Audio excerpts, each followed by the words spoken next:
Okay, north east monsoon and south east monsoon நம்ம பார்த்தோம். North east மான்சூன்னா okay east west north south. North ஈஸ்ட்லேருந்து நம்மளுக்கு வர்றது தான் தமிழ்நாட்டுக்கு வந்து அதிகமாக மணிக்கும். ஓகே, சவுத் ஈஸ்ட் மான்சூன் வந்து கர்நாடகா கேரளா அதுக்கு வந்து இங்கே வந்து இப்படி வந்து காற்றடிச்சு இந்த மலை மேலே இடித்து இப்படி போயிடும். அதுதான் வந்து சவுத் வெஸ்ட் மான்சூன். இது வந்து நார்த் ஈஸ்ட் மான்சூன் தமிழ்நாட்டுக்கு கிடைக்கும். அக்டோபர் நவம்பர் டிசம்பர் தான் வந்து நார்த் ஈஸ்ட் மான்சூன் நம்மளுக்கு மழை கிடைக்கிற சீசன். அது மேஜர் சோர்ஸ் ஆஃப் வாட்டர் வந்து அங்கேருந்து தான் நம்மளுக்கு கிடைக்கும். இந்த தண்ணி வந்து ரிசர்வாயர், இந்த நீர் தேக்க மாட்டது, லேக்ஸில் பாண்ட்ஸில் வெல்ஸில் இது எல்லாத்தையும் வந்து தேக்கி நம்ம வந்து கல்டிவேஷனுக்கு வந்து யூஸ் பண்ணுறாங்க. கன்வென்ஷனல் வாட்டரை வந்து ஸ்டோர் பண்ணி வைக்கிற வாட்டர் பாடிஸ் எதுனா லேக்ஸு பாண்ட்ஸு கேனல்ஸு இது எல்லாமே வாட்டர் ஃபார் அக்ரிகல்ச்சருக்கு வந்து ஸ்டோர் பண்ணி வைக்கும். 2,239 கேனல்ஸ் வந்து கேனல்ஸ்னால் கால்வாய்கள் வந்து போகுதுன்னு சொல்கிறாங்க. தமிழ்நாட்டில் வந்து covering length of 9750 kilometre. Okay, canals வந்து பார்த்தோன்னா 9750 கிலோமீட்டர்ஸ் வந்து ட்ராவல் ஆகுதுன்னு சொல்கிறாங்க. இதில் வந்து 7985 ஸ்மால் லேக்ஸும் 33142 வந்து லேக்ஸ் வந்து லார்ஜ் லேக்ஸும். இதில் வந்து 15 லேக்ஸ் வந்து ஓப்பன் வெல்லுக்கும் 3,54,000 வந்து போர்வெல்லுக்காகவும் இருக்குதுன்னு சொல்கிறாங்க. இந்த land of area is irrigated lake மூலிமா பண்ணுறது கம்மி. நம்ம வந்து மோஸ்ட்லி வந்து பார்த்தோன்னா லேக் மூலிமா 3,68,00,000 ஹெக்டர் ஆஃப் லேண்ட் மட்டும்தான் வந்து நம்ம வந்து லேக் மூலிமா பண்ணுறோம். மிச்சம் இருக்கிற லேண்ட்ஸ் எல்லாமே வந்து பார்த்தோன்னா நம்ம வந்து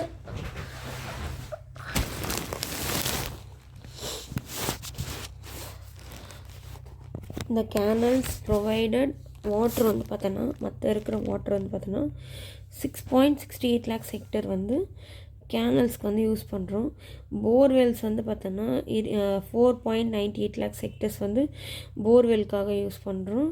ஓப்பன் வெல்லுக்கு வந்து பார்த்தோன்னா வாட்டர் வந்து 11.91 லேக்ஸ் ஹெக்டர் ஆஃப் லேண்ட் வந்து ஓப்பன் வெல்லுக்கு யூஸ் பண்ணுறோம்னு சொல்லுவோம். அக்ரிகல்ச்சர் இன் தமிழ்நாடு வந்து depend mostly on ground water. தமிழ்நாட்டுக்கு எந்த பெரிய ரிவரும் கிடையாது. அதனால் வந்து நம்ம வந்து தமிழ்நாட்டுக்கு வந்து பார்த்தோன்னா மோஸ்ட்லி டிபெண்ட் ஆன் கிரவுண்ட் வாட்டரை டிபெண்ட் பண்ணி தான் இருக்கும்னு சொல்கிறாங்க. இது வந்து கொஞ்சம் கஷ்டமாக இருக்கும் யூஸ் பண்ணுறதுனால அப்படின்னு சொல்கிறாங்க. நோ சஃபரிங் தான். இப்போ எந்தளவுக்கு வாட்டர் வெளியே எடுத்தோமோ அந்தளவுக்கு வந்து மழை வந்து அதுக்குள்ளே அண்டர் வாட்டரில் போயிடுச்சுன்னு நம்மளுக்கு ஹாப்பி. அது மாதிரி போகாத பட்சத்தில் வந்து வாட்டர் எடுத்துகிட்டே இருக்கோன்னா கிரவுண்ட் வாட்டரோட லெவல் வந்து கம்மியாகிட்டே போயிட்டு கம்ப்ளீட்டாக ட்ரைனஸ் ஆகிடும். தண்ணியே நம்ம யூஸ் பண்ண முடியாத நிலைமைக்கு ஆகிடும். அதுதான் அதில் ஒரு பிரச்சனை அப்படின்னு சொல்கிறாங்க. அடுத்தது வந்து இது வரைக்கும் நம்ம டோட்டலாக நம்ம என்னென்ன பார்த்தோன்னா இந்த யூனியன் கிரவுண்ட் வாட்டர் போர்டு இது ரொம்ப இம்பார்ட்டன்ட். யூனியன் கவர்மெண்ட் இப்போ ரீசெண்டாக ஒரு கரண்ட் அஃபேர்ஸில் நம்ம கடல் வாட்டரில் வந்து நம்ம அண்டர் கிரவுண்ட் வாட்டரில் வந்து பார்த்தோன்னா நைட்ரஜன் கண்டென்ட் வந்து அதிகமாக இருக்குதுன்னு சொன்னாங்க. ஏன் வந்து நைட்ரஜன் கண்டென்ட் அதிகமாக இருக்குன்னா அது ஒரு குறிப்பிட்ட அளவு இருக்கணும், அதை விட அதிகமாக இருக்குதுன்னு சொல்லிட்டு யூனியன் கிரவுண்ட் வாட்டர் போர்டு தான் வந்து அது வந்து ஒரு பீரியாடிக்காக செக் பண்ணிகிட்டே இருப்பாங்க. இதுக்கு ரீசன் என்ன சொல்கிறாங்கன்னா ஃபெர்டிலைசர் அதிகமாக இருக்குதுன்னு சொல்கிறாங்க. அடுத்தது வந்து ஹியூமனோட அதான் வேஸ்ட்லாம் வந்து அது பக்கத்துலேயே டிக் எதனா இருந்தால் கூட அது மாதிரி இருக்கும்னு சொல்கிறாங்க. அடுத்தது வந்து மாட்டோட அதில் வந்து சாணி எரு அதில் இருக்க நைட்ரஜன் கண்டென்ட் வந்து இதில் இருக்குது அதிகமாக. அது டைரெக்டாகவே கலக்கிறதுனாலையும் நைட்ரஜன் கண்டென்ட் அதிகமாக இருக்குன்னு சொல்கிறாங்க. ஓகே, இது எல்லாமே வந்து கரண்ட் அஃபேர்ஸ்க்கான நியூஸ்.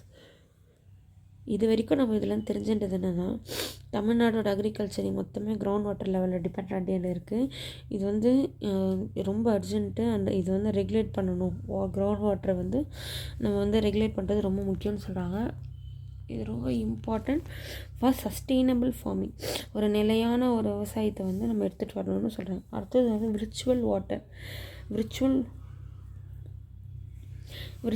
வந்து ரொம்ப இம்பார்ட்டன்ட்.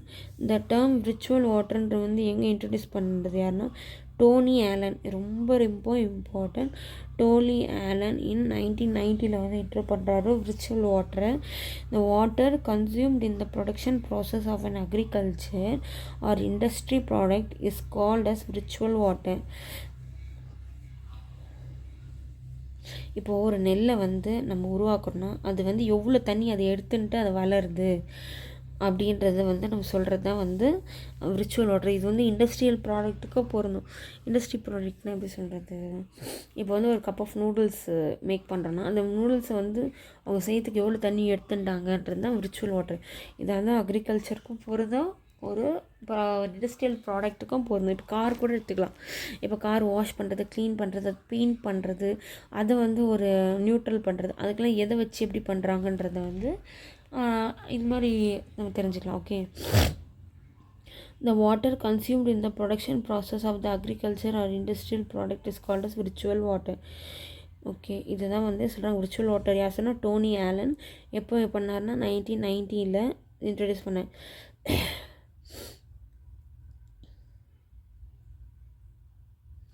இட் இஸ் அன் இதை வந்து என்ன சொல்கிறாங்கன்னா இதை வந்து ஹிடன் ஃப்ளோ ஆஃப் வாட்டர்னு சொல்கிறாங்க. இப்போ நம்ம இத்தனை நாள் நம்ம கஷ்டப்பட்டு அந்த தண்ணி வந்து நம்ம ஸ்பெண்ட் பண்ணி பண்ணதை எவனோ ஒருத்தன் ஜஸ்ட் காசு கொடுத்து வாங்கிட்டு போயிடுவான்ல, அதை வந்து இவர் வேறு கான்செப்டாக பேசுகிறார். ஹிடன் ஃப்ளோ ஆஃப் வாட்டர்னால் என்னென்னா, இப்போ நம்ம இது பண்ணுறோம், அதுக்குள்ளே இவ்வளோ தண்ணி ஒளிஞ்சிருக்கு, இதை ப்ரொடக்ஷன் பண்ணுறதுக்கு இவ்வளோ ட்ராப்ஸ் ஆஃப் வாட்டர் நம்ம யூஸ் பண்ணியிருக்கோன்ட்டு தான் ஹிடன் ஃப்ளோ ஆஃப் வாட்டர் சொல்கிறேன். Food and other commodity are trade from one place to. For instance, it take 1340 cubic meter of water based on the world average to produce 1 metric ton of wheat.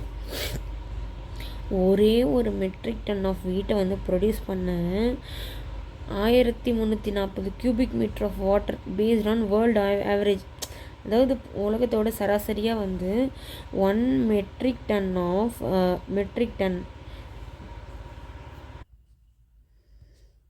Okay 1 metric டன்னுன்றது வந்து 1000 kg.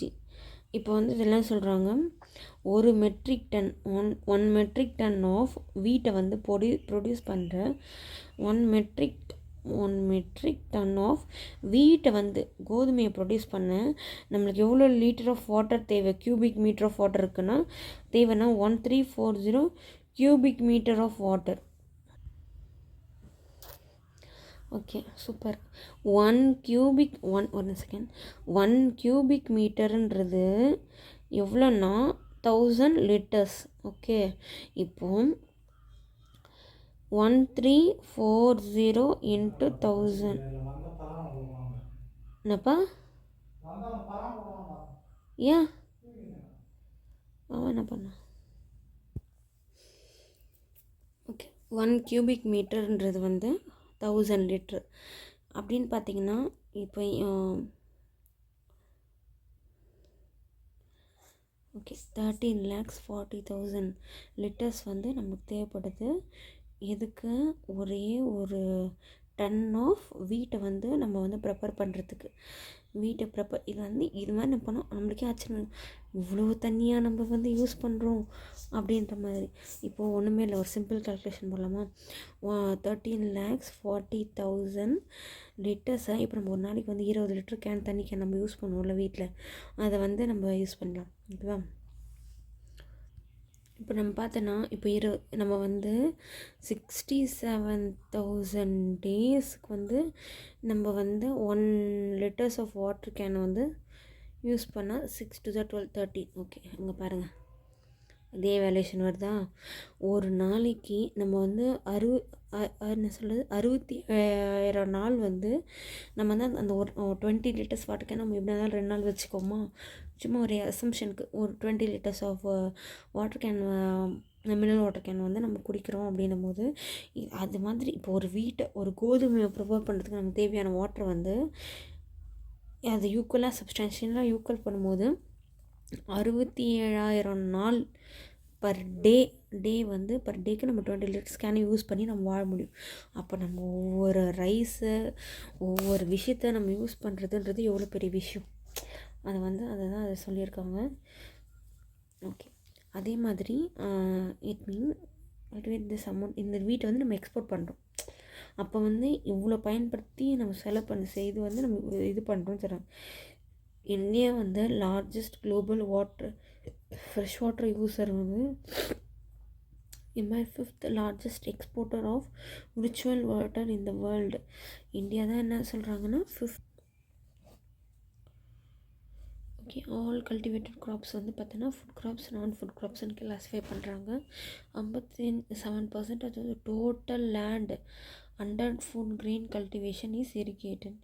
Total லேண்டில் வந்து food grain cultivate பண்ணி irrigate பண்ணி பண்ணுறாங்கன்னு சொல்கிறாங்க. இதில் வந்து 2014 to 2015 59% of the food crops and 50% of the non food க்ராப்ஸ்க்கு வந்து பார்த்திங்கன்னா இரிகேட் பண்ணுறாங்கன்னு சொல்கிறாங்க. Total land area of Tamil Nadu வந்து 2014 to 2015 வந்து 59,94,000 ஹெக்டர்னு சொல்கிறாங்க. இதில் வந்து இது அவுட் ஆஃப் திஸ் நான் ஃபுட் க்ராப்ஸ் வந்து 76% வந்து நான் ஃபுட் க்ராப்ஸ் அப்படின்னு சொல்கிறாங்க. பேடி வந்து பார்த்தோன்னா இதில் 100ல் வந்து 76% வந்து நான் ஃபுட் க்ராப்பும் பேலன்ஸ் இருக்கிறது தான் வந்து ஃபுட் க்ராப்புன்னு சொல்கிறாங்க. அதில் தான் வந்து கல்டிவேட் பண்ணுறாங்க ஃபுட் கிரெயின்ஸை அப்படின்னு சொல்கிறாங்க. ஓகே, பேடி வந்து ரொம்ப அதிகமாக பேடி வந்து அதிகமாக வந்து இது பண்ணுறாங்கன்னு சொன்னாங்க. 30% வந்து பார்த்தோன்னா அதை தான் வந்து பயிர் பண்ணுறாங்க. இது பேடி. ஓகே, அடுத்தது வந்து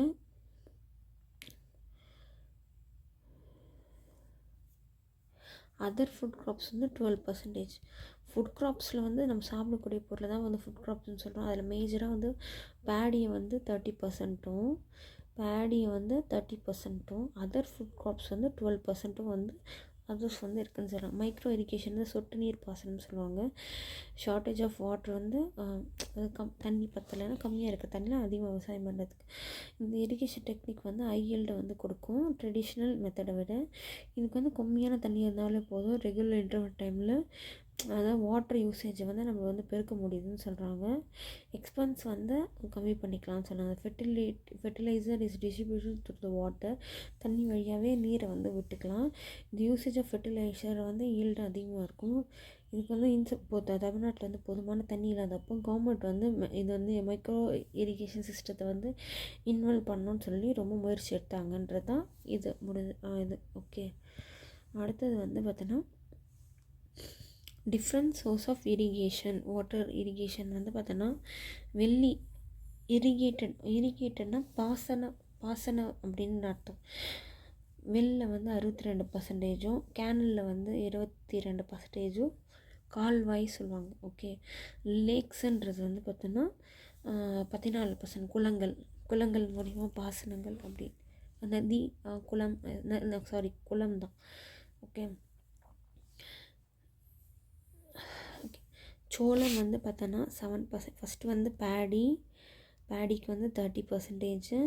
அடுத்தது வந்து வேறு ஏதோ ஒன்றுத்துக்கு வந்து சம் பர்சன்டேஜ். பேடிக்கு வந்து 30%, அதர் ஃபுட் க்ராப்க்கு வந்து 12%. பேடிக்கு 30, அதருக்கு பார்த்தோன்னா 12, அதருக்கு வந்து 12%. சோளத்துக்கு வந்து பார்த்தோன்னா சோளத்துக்கு வந்து பார்த்தோன்னா 7%. அண்ட் கம்புக்கு வந்து பார்த்தோன்னா ராகிக்கு வந்து பார்த்தோன்னா 1.7%. அண்ட் அதர் மில்லட்ஸாக்கும் 6%ன்னு சொல்கிறாங்க. இவ்வளோ கல்டிவேட் பண்ணுறாங்க ஃபுட் க்ராப்ஸில். இந்த area cultivable land changes every அதாவது மாறிட்டே இருக்கும்.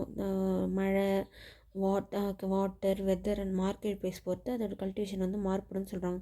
River Kaveri is the 3rd largest river in South India. இதோட கிலோமீட்டர்ஸ் வந்து ரொம்ப இம்பார்ட்டன்ட். 765 கிலோமீட்டர். காவேரி வந்து பார்த்தோன்னா largest river in South India, 3rd largest river in South India. இந்த டேம்ஸ் வந்து கன்ஸ்ட்ரக்டட் எதுனா மேட்டூர் டேம் அண்ட் கல்லணை. இதுதான் வந்து இந்த காவேரிக்கு சென்டரில் வந்து கட்டியிருக்காங்க. தமிழ்நாடு கட்டினது.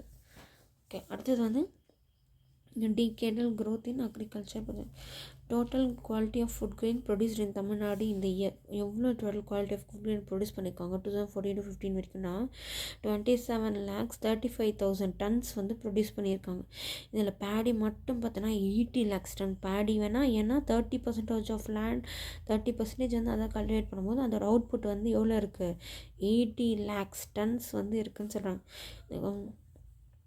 இந்த பேடியோட கான்ட்ரிபியூஷனில் வந்து இப்போ இந்த டோட்டலாக இந்த 27,35,000 tonsல் 62% வந்து பேடி தானே. அவ்வளோ பர்சன்டேஜில் பேடியே வந்து அதுதான் அதோட வேல்யூவேஷன் சொல்கிறாங்க. அடுத்தது வந்து பார்த்தோன்னா மைஸ் மக்காச்சோளம் வந்து 20%, கார்ன் 7%, ராகி அதர் எல்லாமே வந்து சொல்கிறாங்க. கருப்புளுந்து இதெல்லாம் 3%.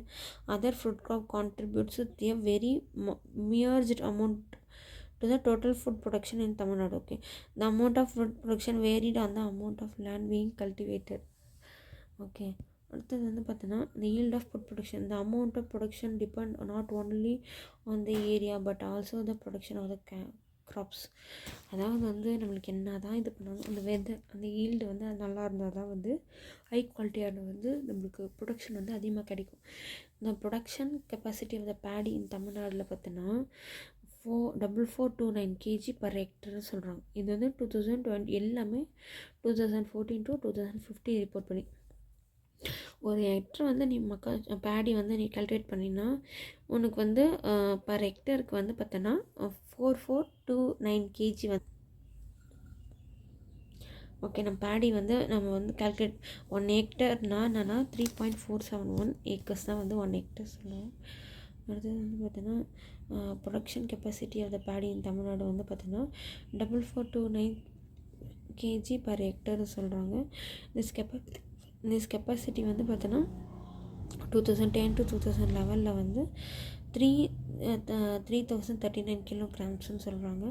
பேடிக்கு அடுத்தது மைஸ் வந்து மக்காச்சோளம் தான் வந்து 2வது இடத்துல இருக்குது. இதோட ப்ரொடக்ஷன் வந்து 824 kgs வந்து இருக்குதுன்னு சொல்கிறாங்க. அடுத்தது வந்து பார்த்தோன்னா கார்ன்னா மக்காச்சோளம். அடுத்தது வந்து பார்த்தோன்னா ரைனா கம்பு. அடுத்தது ராகி. அடுத்தது வந்துருக்கு black ground was one of the largest cultivated pulse produced. ஒரு ஹெக்டருக்கு வந்து பார்த்தோன்னா ஒரு ஹெக்டருக்கு 645 kg வந்து கிடைக்குதுன்னு சொல்கிறாங்க. அடுத்தது வந்து சுகர் கேன், மில்லட்ஸு இதெல்லாமே அடுத்தது கிடைக்குதுன்னு சொல்லியிருக்காங்க. இன்க்ரீஸ் ஆகிட்டே இருக்குதுன்னு சொல்கிறாங்க. அதாவது இப்போது நம்ம இது வந்து டேட்டாஸாக இருக்கும். இப்போ 1965 நம்மளுக்கு வந்து பயிர் வச்சோன்னா 1409 kg கிடைக்குதுன்னா அதுக்கடுத்த சப்சிக்வெண்ட் இயர்ஸில் வந்து இன்க்ரீஸ் ஆகி போயிட்டே இருக்குன்னு சொல்கிறோம். இப்போ 2014 to 2015 அதே எவ்வளோ கிடைக்குதுன்னா 4429 kgs வந்து நம்மளுக்கு கிடைக்குதுன்னு சொல்லலாம். இந்த பாஸ்ட் 50 இயர்ஸில் வந்து அதோட ப்ரொடக்டிவிட்டியை வந்து நம்ம இன்க்ரீஸ் பண்ணிகிட்டே இருக்கோம். எப்படி இன்க்ரீஸ் ஆகுதுன்னா என்ன ரீசன்னா அதை அந்தளவுக்கு வந்து நம்ம வந்து என்ன சொல்கிறேன் ஹை குவாலிட்டியான வந்து சீட்ஸு அப்புறம் வந்து வேறு எதனா பண்ணலாம் அப்படின்ட்டு எனக்கு ஒரு இது. ஓகே, இன்க்ரீஸ் மோர் தென் 3 times. ப்ரொடக்டிவிட்டி வந்து எத்தனை டைம் இன்க்ரீஸ் இருக்குது? 3 times வந்து ஹையாக இருக்குன்னு சொல்லலாம். இந்த food grain production capacity has increased about 3.5 times between. இந்த வருஷத்துக்குள்ளே 3 times வந்து இன்க்ரீஸ் ஆகுது. We find the both record on பண்ணி விடு.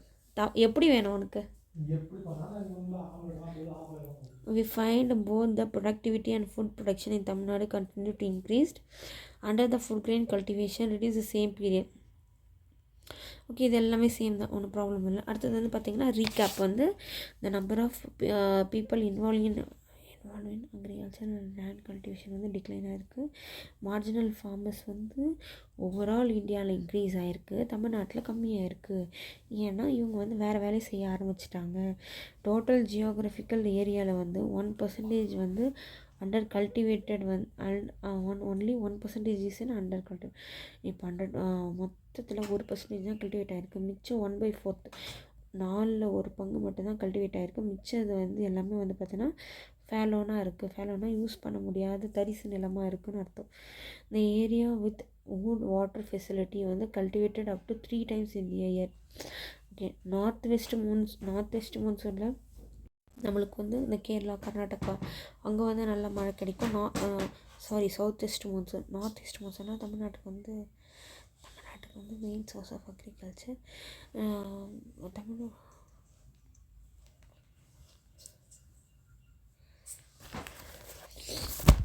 தமிழ்நாடு.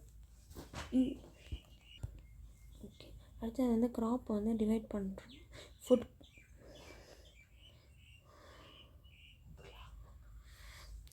மூடி. Okay, major food crops in தமிழ்நாடுன்னு பார்த்தோன்னா பேடி, மைஸு, ராகி தான் வந்து major food crop. Coconut stands வந்து first in non food crops.